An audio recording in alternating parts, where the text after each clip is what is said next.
Hits and Crits.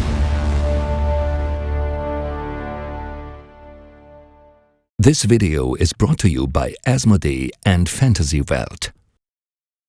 What's up, Hits and Crits family? Welcome to a new custom community work, custom faction video. We already did one on House Tully and House Tyrell, and today it's finally time for Shane from Boardman Gaming. And Shane, as you know, I'm a big fan since the beginning, since I started playing Song. I'm a big fan of all your work. So without further ado, we have the Grand Maester of custom stuff of homebrew right here with us. Shane, great to have you. Thank you so much. Now, Chris, before we get started, I actually had a question for you, if that's okay. Sure. On Discord, your name is And1. Yeah. And I think I've seen some videos before. We're wearing like Milwaukee Bucks gear or something. Are you a big NBA fan?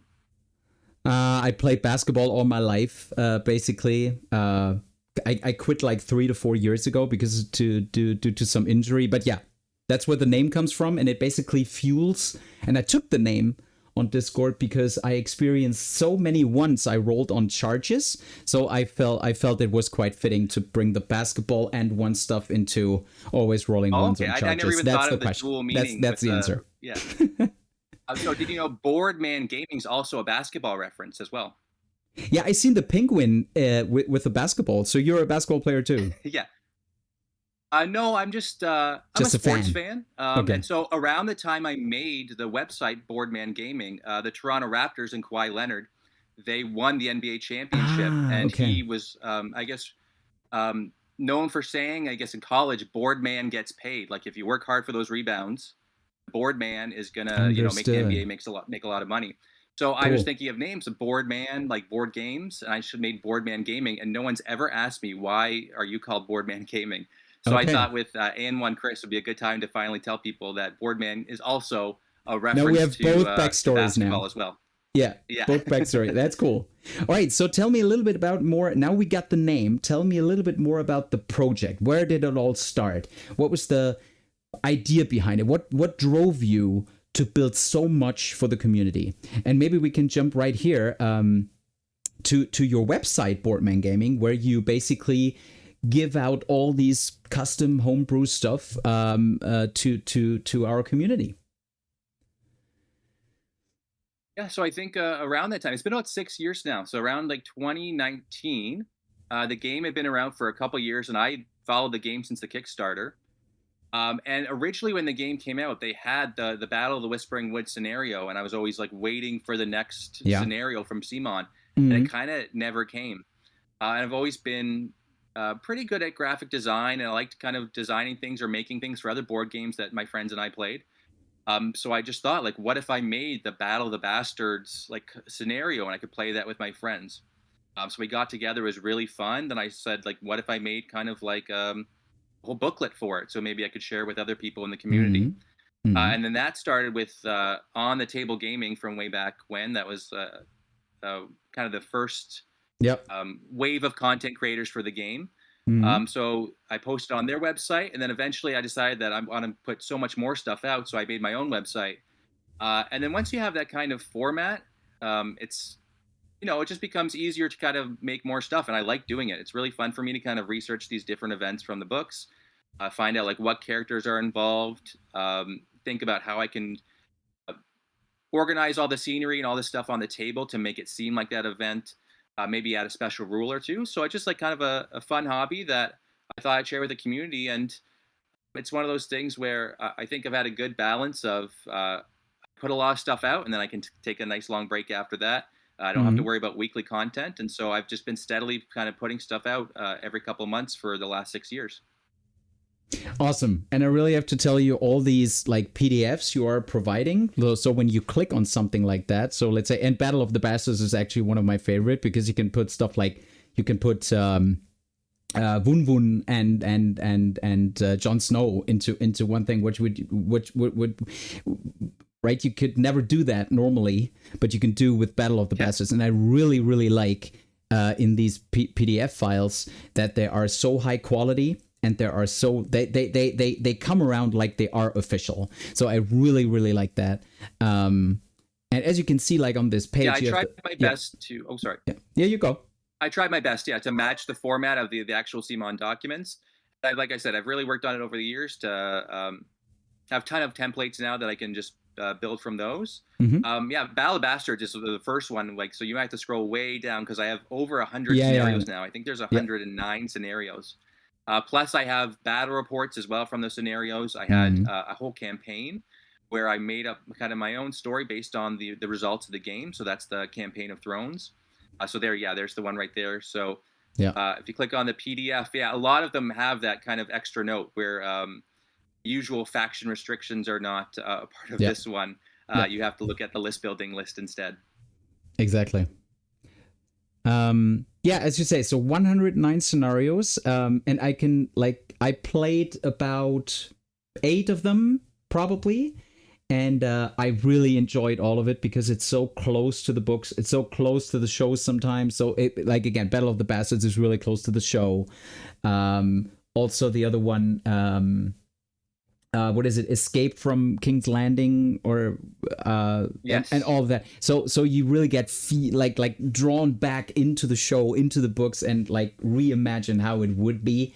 And a lot of times it's so much fun to see how what if some, the other side won or something. So it's really cool to see. So I will link the website in the description below, so everyone should check out these awesome scenarios which Shane built. So you can see at the top of the page, you see basically the regions of where stuff happens. So Game of Thrones, War of the Five Kings, The Wall, Essos, and there's also the what if section. And the what if section is something we want to focus on today, because what if also hosts 4 custom factions you built in the last few years. And why we want to focus on this in this particular video is because, as you know, right now we are in a quite impatient state where we want to have something official again, and we are waiting for the patch, we are waiting for new units, and we obviously know that cmon is restructuring themselves and focusing on tactics right now and all that kind of stuff. So we see a lot of traction on the Discord and on TTS and all there on custom stuff. So this is why we want to focus on this today. And we again, I as I said, we have 4 factions that you built in the last few years, and we want to focus on the first 2 you built, which is House Arryn was the first, and the others was the second one. And we will dive deeper into those 2 units while not spoilering too much, but showing off what is the main idea behind it. How does the lore fuel into it, and what was your thinking about this? So let's start with House Arryn first. So what was your general idea why House Arryn? Probably one reason is because it's not there yet officially, right? And everyone is expecting it because it's one of the great houses. That was one. But what was other reasons why? And what was your first initial thinking of what should be the core characteristic of this faction? Yeah, it was actually kind of strange. So I'd already got into making kind of custom units for my scenarios. So I already made a bunch of like Stark units, Lannister units, Night's Watch units. So I was pretty good at making units based on the cmon designs. But then I got to thinking a lot based on like the scenarios. So I was doing like Attack on Casterly Rock or the different kind of great houses of Westeros. And it was always interesting to think of like, how can I make the board kind of reflect the character of those castles. This was before I made the Break the Siege. So before I made the castle cards. And then one thing I thought would be really cool would be the Eyrie, because the Eyrie is such a cool castle. You can see in the picture on the front there, it's up the mountain. Like, how would I design a board to kind of be like the Eyrie? I'm like, well, there's no point. Like, there's no House Arryn. I said, well, who would even be in House Arryn? I kind of had just all this kind of brainstorming I started doing. So I made this original card, which was the Bronze Guardians, the House Royce Bronze Guardians. And it kind of was just for myself, kind of fun. I'm like, but I think this could be something pretty cool for the community. And then once I made the templates, I kind of went nuts and I didn't stop. And it got bigger and bigger and bigger. So it really started from that, just thinking about the whole area. And I wasn't even a huge fan of those chapters from the book, but now it's like my favorite, like a region of Westeros, pretty much, because I've worked so much on the House Arryn faction. And yeah, it seemed like such a minor part of the books, but when you look into it now, there's so many cool minor houses and the history behind it, and just the whole geography of the mountains.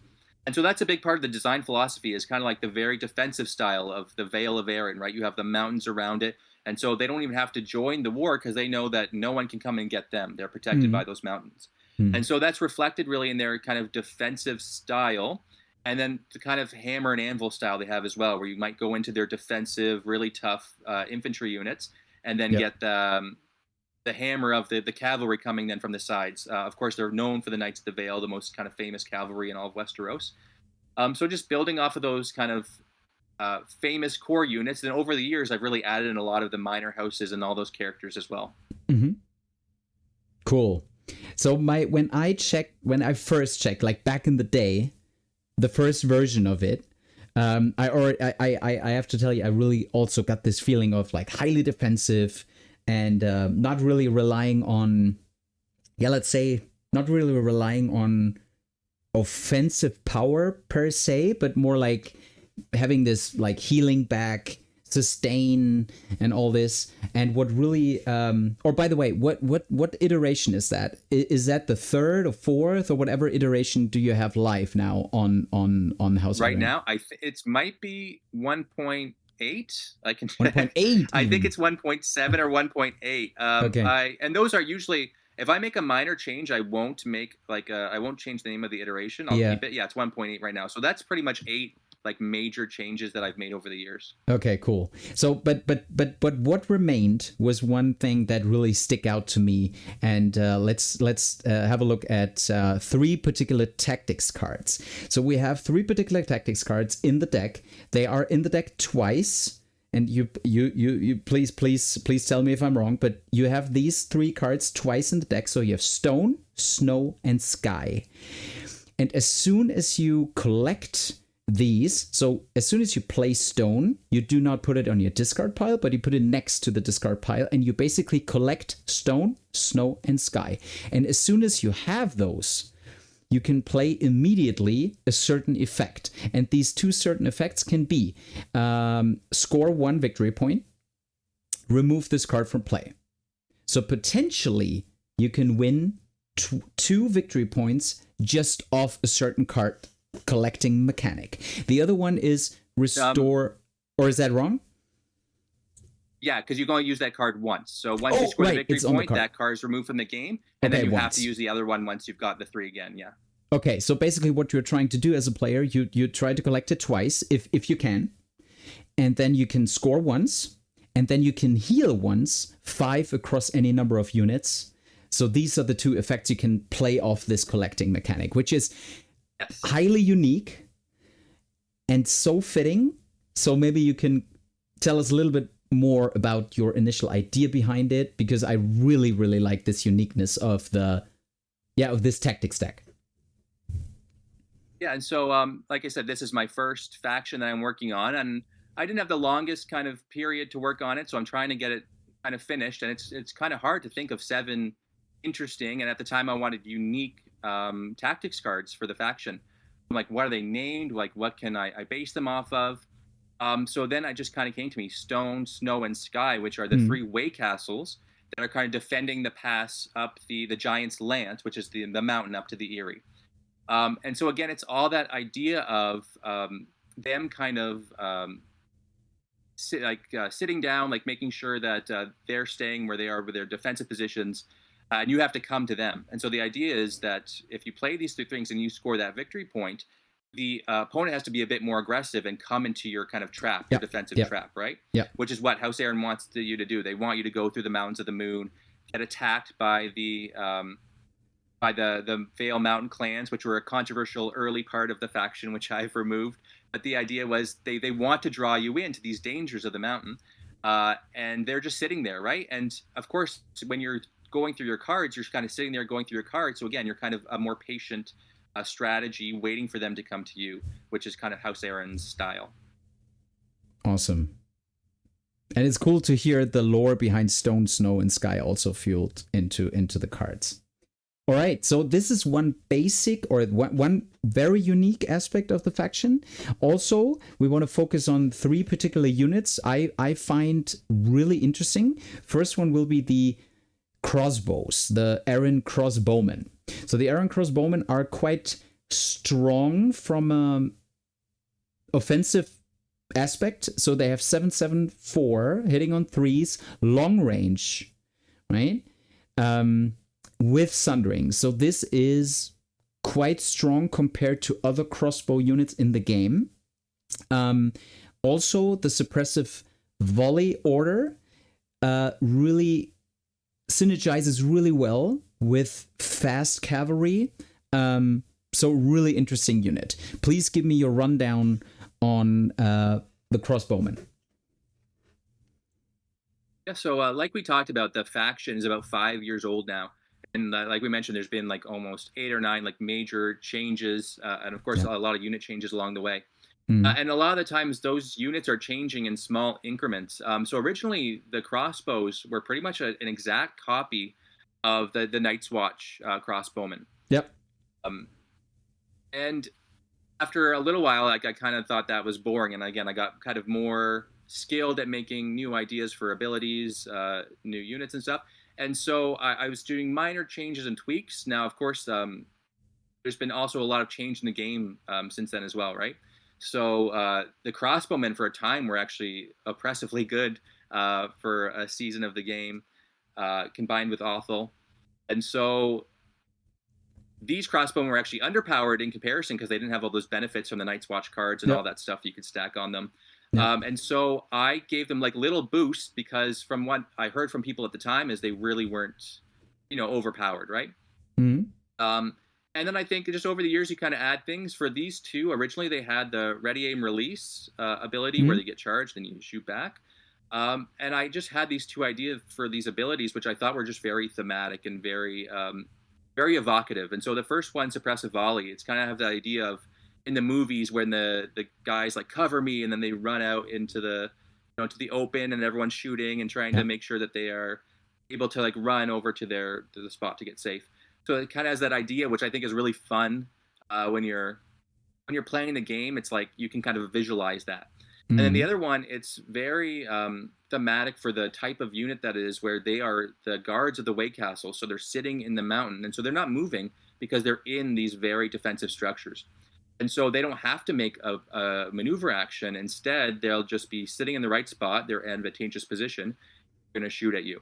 When I added these, the dice were, again, changed from years before. Again, the unit was a little underpowered. So now I'm sensing that maybe the unit could definitely use a couple of tweaks as we keep on hearing more about it. And I love to hear from people when they play the factions. And so over the years, it's kind of been boosted up from what I heard from people. And then, of course, I have times where I'm too busy to work on the faction, or I'm working on other things like the Gascari and the House Baratheon of Dragonstone. So, yeah, I think over the years, it's got a little overpowered, and it may be something that I can change the next time when I do 1.9. But I think it's a really cool thematic unit for sure. Yeah, obviously. I think right now there is this custom faction tournament going on the Hits and Crits Discord.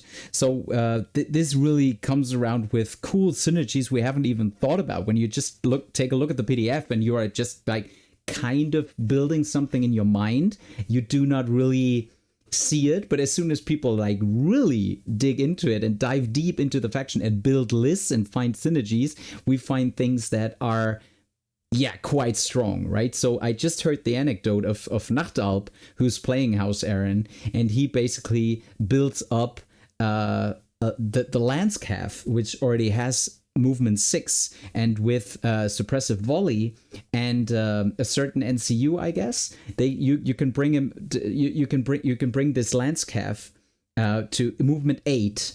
in the first round, which enables you to charge something right in the first right in the first round. So and these synergies are really, which for me, first Yeah. of all, that sounds like the kind of game which would be really fun for me. And of course, I think that's a great way to show that you're very talented at the game when you're using all those resources properly to think of those. It's really funny when I heard about that tournament. I guess it was really organized. Before I even really heard about it, I kind of heard about it a little late, which happens a lot. I didn't even know House Arryn was in TTS until months after it had already been in TTS. So I always kind of hear about these things late. But when I heard about the tournament, and you kind of feel like these factions are like representing you, but it was a tournament I really wanted to lose because I wanted to make sure that no one thought I made the most OP custom faction. But it's been great hearing all the stories, and I hope that everyone that's playing the tournament is having a really fun time, because that's the whole idea behind the faction, is that you're having fun, you're talking about the game, and then you're having a different experience from the typical kind of competitive meta, which might be repetitive if you're doing that over and over again. Exactly. And we are definitely doing this. Another great example for this is the House Royce Bronze Destroyers, or Destroyers. Destroyers. So this particular unit is also talking about quite heavily, because the question is, before we jump to the lore and the idea behind it, is what is really discussed right now. It's 8 points. And the question is, what is really asked during the tournament is, are they a little bit overshadowed by the Knights of the Vale? Probably. Are they a little bit too expensive for what they bring with the adaptive style? That is one thing we really, whatever. I'm really interested in the lore and the overall idea. But this is something that is heavily discussed while list building with House Arryn right now. Yeah, and I think that really comes from, like I said, just so many things are out of your control when it's been around for so long. And so as the game changes, the official game changes, then abilities change. And I will go in and change those abilities without doing too much more balancing, just because in my life, I just wouldn't have time to kind of play games and truly balance it myself. Understand. And so in this instance, adaptive style changed after I gave it. And so adaptive style changed from the original version, when like the Golden Company swordsmen were kind of dominant for a couple months, right? Yes. And so they had that then was a bit more powerful. The ability changed, and so I thought I'll just go in, I'll change the ability, and I'll kind of just leave it for now. So it's something I'll definitely kind of look into in the future. Of course, I am dreading a little bit that all these previews now on Facebook for the change of the game, because it looks like the entire language of the game is going to change, especially the formatting of all the abilities, and not having capital letters or bolded words and stuff. So the thought, I guess, of me having to go in and change every single card and every single scenario is a little imposing. But, I'll work on it over the next 40, 50 years, and I'll get it done eventually. Yeah. Is there anything like adaptive style, again, was changed, but what was your thinking behind the Destroyers? So the main reason I added them is because I think that, again, going deep into lore and stuff, having those sub-factions or those really cool houses that aren't the great houses, and in this case, House Royce, we want to highlight them, kind of like the Umbers are highlighted in House Stark. Yeah. And so I wanted players to be able to take an entire House Royce army. And so you needed cav. I added kind of the lower cost infantry. Okay. And then a bunch of kind of characters and commanders. They don't have a ranged unit, but you could still take a generic Arryn ranged unit, add that in there, and it still has a lot of the flavor of House Royce, which are a very ancient, powerful house. They have this armor that has apparently like mythical runes that can protect them, and their current lord, like Jon Royce, is known as being a very gruff, tough, like military mind, a strong commander. So just building more units to kind of expand the flavor and expand the to the minor houses of the Vale of Arryn was like the main thought behind it. Yeah. Awesome. One last unit from House Arryn we want to talk about are the Falcon Knights. The Falcon Knights, to say the least, is one of the most favorite units to take right now in the custom faction tournament, because not particularly because it's 6 points, and the overall I think the overall design of the unit is quite good, but we see quite heavy synergies built in through some certain attachments or commander attachments. You can make them a really good healing machine by themselves. So Take Cover is such a stronger version of Harden, basically, and with certain attachments and or commanders built into this unit, they become so hard to destroy, and this is why they're taken so often. So please tell me a little bit about the Falcon Knights.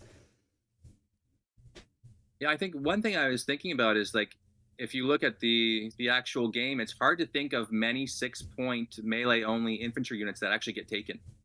So it's a really hard kind of spot to balance, 6 points. And again, these are ones that have changed a lot over the years. Originally, they were 7. They had a couple different abilities. And I think it's kind of showing through. A lot of my experiences playing competitively, I bring a free folk army. That's my only painted army is free folk, so I like to bring painted stuff to tournaments. And when you're free folk, you get absolutely obliterated by cavalry and ranged units. And so I've been trying to add little abilities throughout the game, which I think are kind of counter to that. And we'll see that, of course, in the others faction as well. And so in this case, it's like, well, you don't want this unit, which is a bit higher cost than your typical 5-point unit, which might sit back on an objective or be a support piece, right? You don't want them just to get shot down by your enemy ranged unit. And so having a unit that you know can be a bit more aggressive, kind of go out, like these guys, again, are scouting the mountains kind of thing. They're going out. They're kind of like the ranger style guys for the Vale of Arryn. So they're going out and not going to get shot down because they know, like, they can hide behind the rocks or whatever. They're using the environment to their advantage. Yep. And so they're not that 4 defense unit that's going to go out and just get shot down or rammed by cavalry and destroyed. They can kind of hit back. And so they're a melee infantry unit that is actually kind of worth taking. Yep. And hopefully helping people win their matches. Yeah, they do. Right, again, because of this great healing ability, and as we see, the broadsword also makes them restore a wound, right? Or it makes you do a morale test, and on a successful, you also I always heal thought one. The cool thing with that is that sorry to interrupt you. The cool thing with that is that there could also be a negative to that too. So it seems like when you attack, you're going to heal. We have also factions like the Lannisters or maybe even the Boltons that could play a card then that when you do that morale test, maybe you have to suffer wounds or something bad could happen to you. So there also is a potential downside to those factions who really are manipulating morale. So it is something that usually is going to be very good, but if another player has the right card, it could backfire on you. Yeah, but then it needs to be a panic test, right? This is a morale test. So... Well, there's certain cards, anything that affects exactly morale test. It's not a panic test, you're right. But anything that affects a morale test will affect this ability. Yeah. And if they have a card that could affect your morale test, it's going to trigger on that. That's true.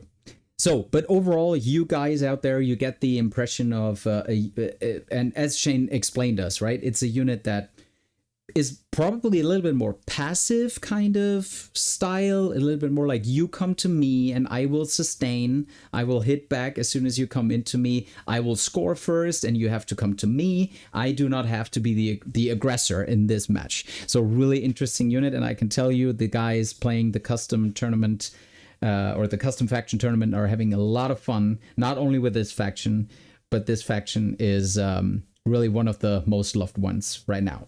But actually, my favorite of all the custom factions comes now, and this is the Others. So the Others is something that I guess a lot of people out there want to have in the game officially as well.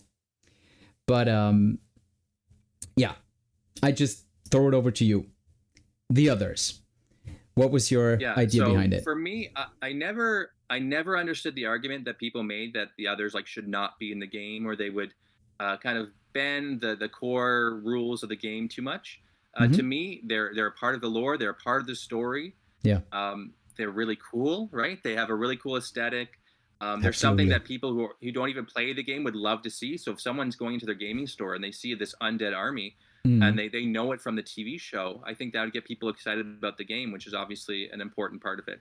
So to me, it's actually kind of crazy that it's not a part of the game yet. If I was the company that owned the IP, I would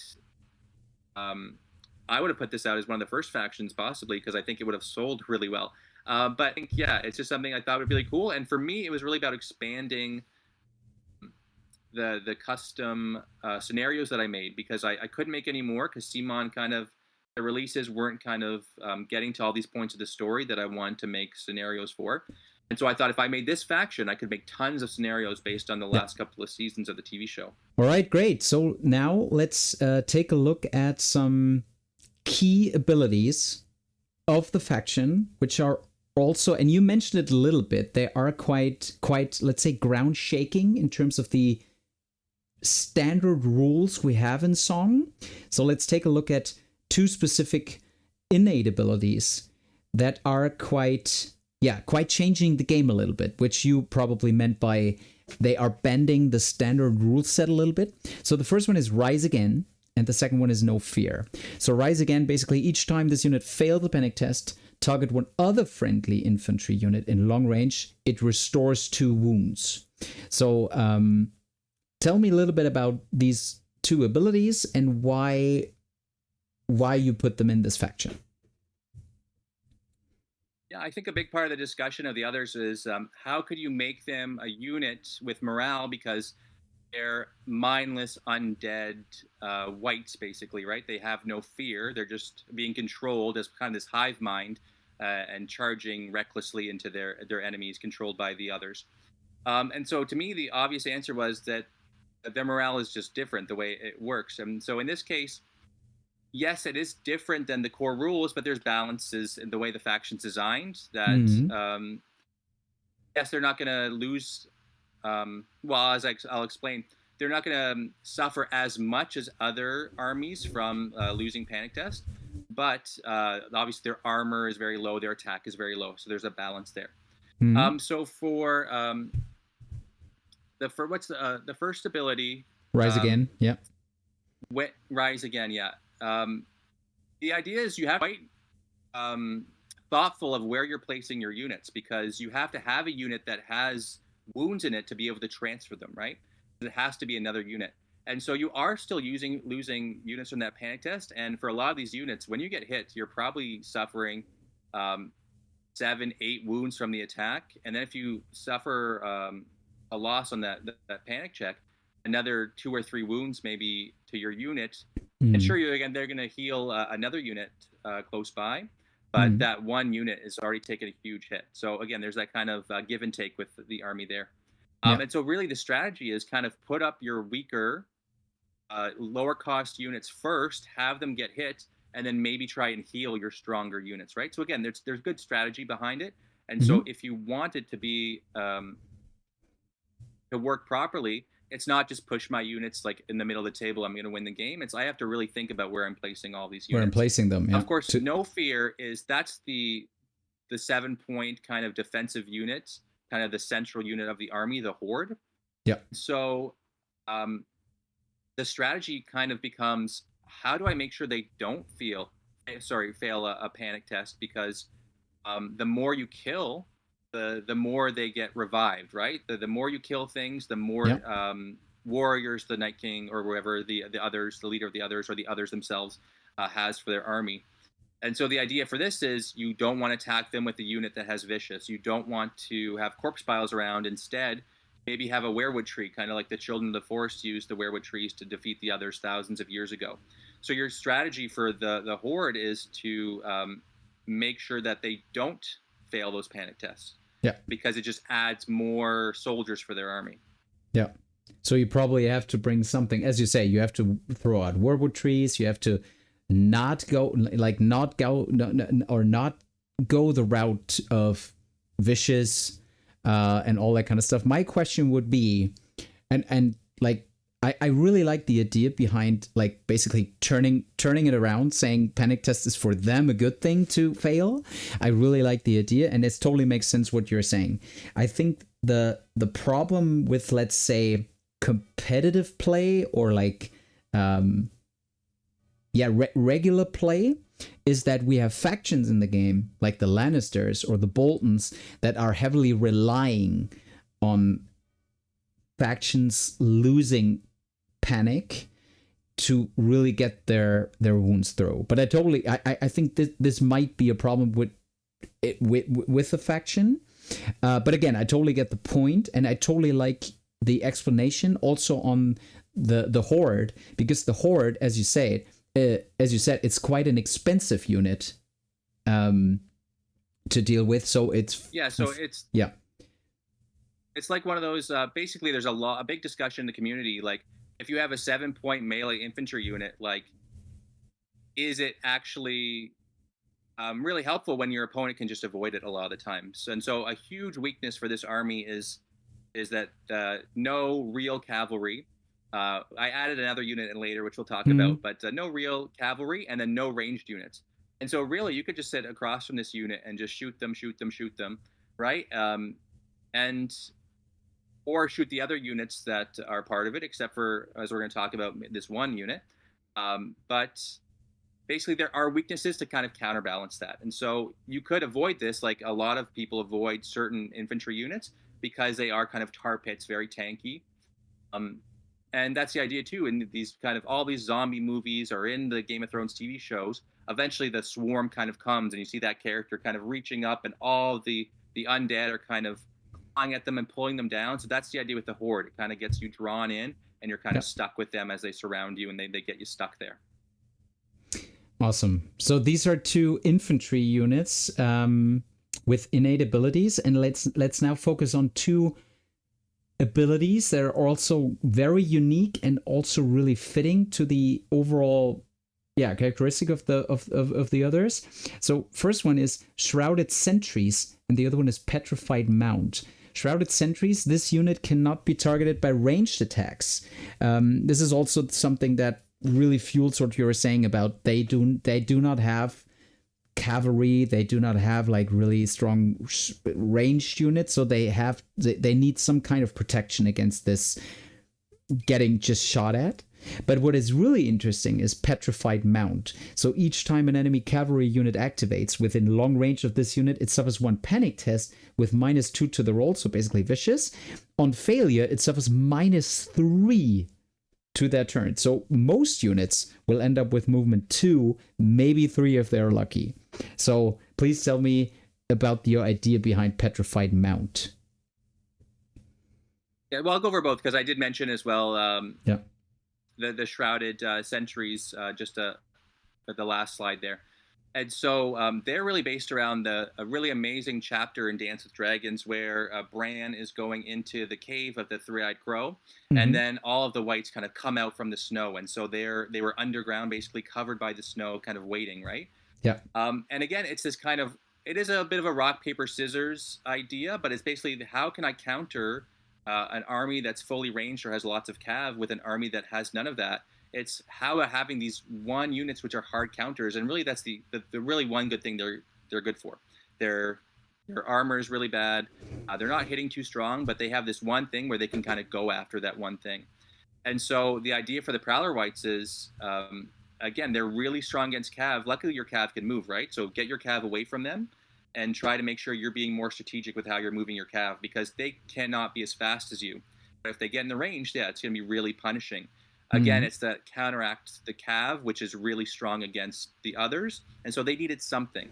And again, of course, like we talked about, I'm always loving to hear people playing the factions and loving to get ideas about how we can balance them, because balance is fun. I want them to be fun, and I've always tried to make them balanced, because it's not fun to stomp your friends or get crushed by your friends. Yep. And again, I really try to come from that thematic point, but then there's that tweaking that goes on, and we're always tweaking. And right now, like I said, it's an army that I think it's really hard to pilot, because I don't think a lot of people are very good at these armies with really low armor and are not very good with their attacks, like Free Folk is a really hard army to pilot. And so if you're really talented at positioning the units, knowing how to draw your enemy in, knowing how to sit back and not just push everyone to the middle, then yes, the others are going to be really powerful. And as we'll see from their elements as well.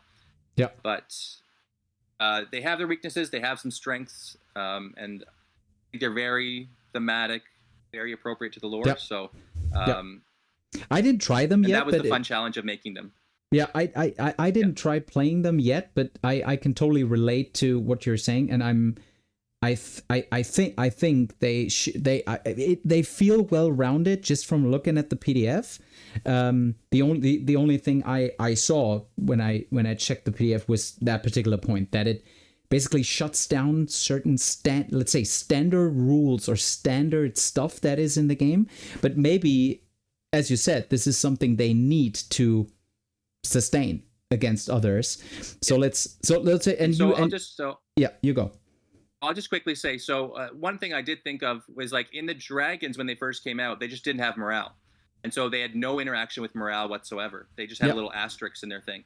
And so for me, we're still interacting with all these things. It's just the interaction has been totally changed. Now it might be a positive thing if you fail a panic test, right? So it's still interacting, but they're just different, really different. Totally different. And you already told them, or you already said they are quite weak on defense, weak on morale, but you gave them elements. So elements is a mechanic which basically gives you one-time use NCUs for 2 points, which can be included in your army, which gives the overall faction does not really use, like Free Folk does, a lot of like really cheap units. You also like build in some really expensive units as well, but they get this horde feeling by these elements because there are only 2 points. So and you can also pass with them. So basically you can just say, I pass, I will use it next round, and I throw it back to you. So you could potentially go with elements. You can build high activation lists without having more units on the battlefield, basically. And this is a really unique mechanic for the others. So let's check the elements out. So there are 4: White Mist, Gathering Cold, Winds of Winter, Veil of Night. In general, we do not want to like read through every single word on it, but basically they are quite strong stuff that happens. But again, it happens just once, and they cost 2 points, and you can pass. But maybe tell me about the history of why you built in the elements for the others. Yeah, so I think another huge discussion point was how can they be a part of the game, because they don't have any non-combat like kind of political units. They don't have anyone working behind the scenes for them. You can see that in the document. So I do have Craster and one of Craster's wife, because they are, of course, supporting them, but not in actual battles and stuff like that. But the idea for this is that they're using, they are basically forces of nature. So they're using the elements, they're using nature to their advantage. And so instead of having these political actors, they're having the forces of nature kind of work with them. And that's their kind of way to have that non-combat advantage. So I really like the idea of elements because, again, having that, like you said, that kind of horde style, you're out activating your opponent, I thought was really appropriate because the others are waiting. They're very patient, right? They're undead, so they're waiting for thousands of years. So you can kind of wait for your enemies to make their moves, and then you attack. The counter to that, again, is that they're very powerful, but you have to be very strategic about when you use them. And so you get boosts in some of your cards when they haven't been used yet, and you get boosts sometimes when they're on the tactics board because they'll sit in a spot for the round and then get destroyed at the end. And so again, it's a stuff that is very powerful for, I would say, like high quality play. So like out activating your opponent, positioning your units, knowing which unit to place, like in deployment across from your opponent's cavalry or ranged units. And so for these, I think I've always thought the toughest part is like, when do I play it? Because it's really powerful, but then I don't have that activation anymore. Yep. And that's something that I've always struggled with as a player. Sometimes I like the simpler builds for my armies because I don't know when to make that big-brained play to kind of change the game around. I'm a little conservative sometimes. And so I think, again, it's a kind of a high strategic thing is I have these. They're probably really just strong just to pass with. Should I just keep them just to pass? Or should I go for that huge strike, which is kind of like the storm coming, hard home style. Your enemies don't know what's going on, and then you attack. Yep. So just one example of this would be Winds of Winter, where you potentially deal out whatever, like 8 tokens at once. With this one claim of a zone, you deal out 8 tokens, and then this NCU is basically gone. But I really like the idea behind it. And this is something which is not, well, 8 tokens is probably a little bit much, but we also have this in the Martells built in, with everyone gets a token or stuff like that. So it's not like, I don't want to say it's uncommon. It's just the thing that, as you said, it really comes down to that perfect moment to strike. And yeah, I like that. What I also like about elements is that it's not only elements and it's an NCU unique mechanic. It also makes certain things in the game stronger. And we have that little anecdote about that. My favorite unit in the others, which is the spider. So the spider. And back in the day, we had a conversation like way back, and I said I really want this ice spider in the others because I just want to have it. It's there. It's in the lore. I want to see it. So you build it in. Tell me about it.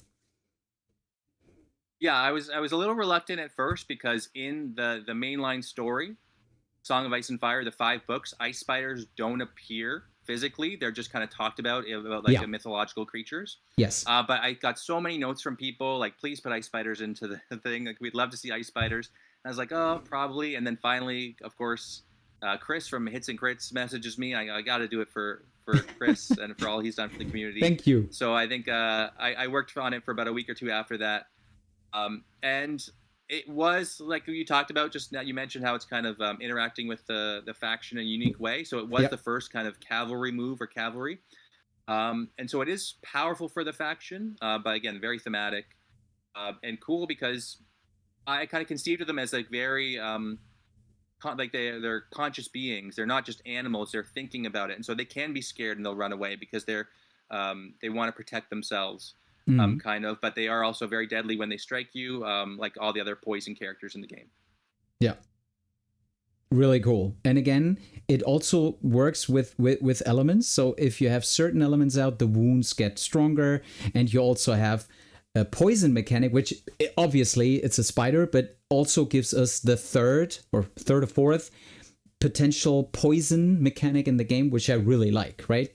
And also... Well, I always try... Yeah, oh, sorry. Yeah. There's a lot of times I try to find ways where people can use more of the stuff they already have. And so I want you to use, like, originally the siege cards, people didn't use them very much. So I wanted to make a new siege mode so people could actually use the stuff they have. And so a lot of people have the poison tokens, so let's use the stuff that you have at home. Yeah. And it's funny that because the fact that you built the spider not only because of me, but that basically nailed the last, or put in the last nail of that idea is really cool, because you didn't know that I built the next slide, but I am imagining, actually, as you said, this is a cavalry unit, and each and every spider on there, on the 4th spiders that are potentially on that tray, have 3 wounds as a normal cavalry unit. But I was always imagining like one big spider, and I was already on the hunt for a miniature. So, and I found it on Etsy. I found that particular. I mean, you can definitely print it smaller and have 4 of them on the tray, no problem. But in my mind, I see that one big spider on that cavalry tray having 12 wounds, and But again, then it wouldn't work with the ranks. I know, but I still love the miniature, and I wanted to show it off here. So and again, it's an 8-point unit, so I really like the overall design. Let's go back once more. I like the overall design of it. I like the attack power with the 8 points. I like the venom, and also it's fair that they have 6-point movement as well, I feel. So for me, it feels like a well-rounded unit. Yeah. I always remember a long time ago, of course, Peter Jackson made the Lord of the Rings movies, and he talked about Shelob the spider, and spiders are so scary because they're fast. And so that's why obvious for me to be a 6-point movement, because that's why Shelob was so scary in the movie and spiders are so scary in real life, because they're there 1 minute and then boom, they're moving across the room. Yeah. Yeah, and that basically gives all of you out there a little bit spoiler about what you can experience with those factions, and there is so much more, right? You have like undead snow bears in there, undead giants. I also seen that is the horse from that commander, right? That undead horse you build in. What's the name again? That undead horse. Yeah, so the idea, that's the cold shadows, and so the idea Cold was that Shadow, it's kind of, those are the White Walkers, who are mounted, kind of like they do a lot in the show. They kind of sit back on their horses. I couldn't find any good artwork for that, so the artwork's just depicting the horse. But the idea is it's kind of the White Walkers on their mounts who are sitting back and watching the army. Yeah. Yeah. Cool. So again, guys out there, I will link everything in the description below. Please check out Boardman Gaming, the website, the custom scenarios, and also obviously the 2 awesome custom factions.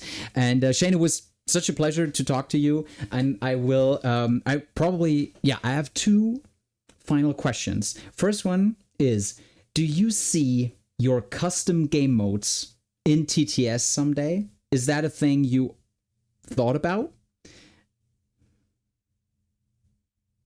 So for whenever it involves stuff like TTS or anything else with the community, I really don't think about it too much, because I don't want to ask other people to put in that time and effort, right? Because I know it's so much work. I've done a lot for the community, and I know it takes a lot of personal time to kind of do this stuff, even though we love it because it's a part of our hobby.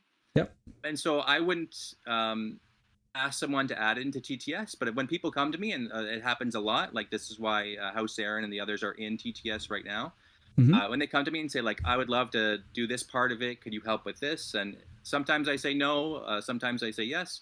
And so for me, I don't really think about having the scenarios or the game modes in TTS, but if it's something that people are interested in, and someone wants to kind of spearhead that would be awesome. If not, just look at the documents, and you kind of, a lot of the times it's just kind of placing terrain in a certain way, memorizing one maybe special rule, and having certain list restrictions. But you can pretty much play any scenario in TTS. It's just you have to have the documents, I guess, in a separate screen opened up there or something. Yeah, sometimes the battlefield or not the field probably, but the mat you're playing on is a little bit different because of water, or you have like custom terrain built into it. That is probably something you have to build in TTS. Yeah, but that's good to know. I will definitely listen to the community and tell you as soon as I feel there is an open field for it. I'll definitely tell you. Yeah. And one thing, so all the stuff that you see in these documents, like if I have a giant river terrain thing or a bridge, that's all stuff that I always buy myself. And so a lot of times I'm making the scenarios for myself. And so I do have all of those kind of special terrain things like ponds, fire terrain, rivers and stuff that I've bought over the years. And then I say, well, I can play this. And then if anyone else wants to, and it's been amazing over the years seeing, there was even a tournament they had in France, and everyone had the kind of 16-inch by 48-inch rivers in the middle of the battlefield, and they printed them out. So it's been awesome seeing people kind of create the terrain in different ways and play these scenarios. Cool. My last question to you would be, there is so much going on now. We have Hotshots and Kolvox and all the other great individuals building custom factions now. Did it happen in the past that someone built something that is there now live that you want to have built, but now you don't because it's already someone else did it? Did that happen in the past? No. So I'm so happy you brought up Kolvox and Hotshot, because they are so awesome. They're such great guys. I talk with them every once in a while, and they are making really cool stuff. I will just say that I've always really enjoyed making this stuff, and like I said, a lot of it's times I'm just making it for me, and I'm glad that the community really enjoys it as well. They do. So I've always had thoughts about continuing to make stuff, but now I'm tired, man. Like, I've made a lot of stuff. I'm gonna kind of wait for cmon now to make more. To make more stuff. I think I'm gonna maybe retire from making new factions until maybe the game evolves see a what's little bit happening more. with the game. And yeah, because like you said, Tully and Tyrell, those are obviously the huge ones. I would love to see them in the game, especially all the kind of main characters from those factions. So I think my whole mindset now is wait and see what cmon does, and maybe in a couple of years when the game's not being supported anymore, I'm sure a bunch of us from the community can come together and kind of make a unified custom faction document. And I would love to be a part of that because, of course, I love the Tullys and the Tyrells. I want to see House Fray units. I want to see all this stuff from the lore in the game. Awesome. Great last words for that video, because we all want to see that happening in the future. And again, it's so great to see that while cmon's restructuring, I mean, House Arryn is quite a while back, I know, but you patched it quite often, and now we see more custom stuff going on. Us ourselves, Hits and Crits, are building this new NCU attachment, potentially commander, with miniature, with cards and everything. So there's so much coming from the community to basically back cmon up and fill this void of impatience of the community. So this is really great to see. I worked extra hard on the Giscari. Yeah, I worked extra hard on the Giscari and House Baratheon and Dragonstone because I felt there was a bit of a lull, and I thought it'd be cool for people to kind of have that. It really helps, man. It really helps. That what could possibly be. So there's still a lot of cool stuff that could come out. Yeah, obviously. So I want to take this the last 10 seconds to thank you in the name of all the community for all your hard work over the last few years. Right, this is not something you do like once in a while. This is something you maintain over the last years. And again, big fan of you. Keep up the great work, and let's stick together and make this a great community. And we will hopefully see you in another video where we talk about the Giscari and the Dragonstone, because I'm really interested in those as well. So Shane, thanks again for taking the time and gave so many, and even the name we already now we know the name. Now you know, everyone knows. Everyone knows. All and right. It's been great. I know we've talked about this for a long time, so it's great to finally sit down with you. And I can't wait to do it again. Let's do that. Right. So that's it. And I guess there's nothing more to say. Until we meet again, guys. Roll those crits.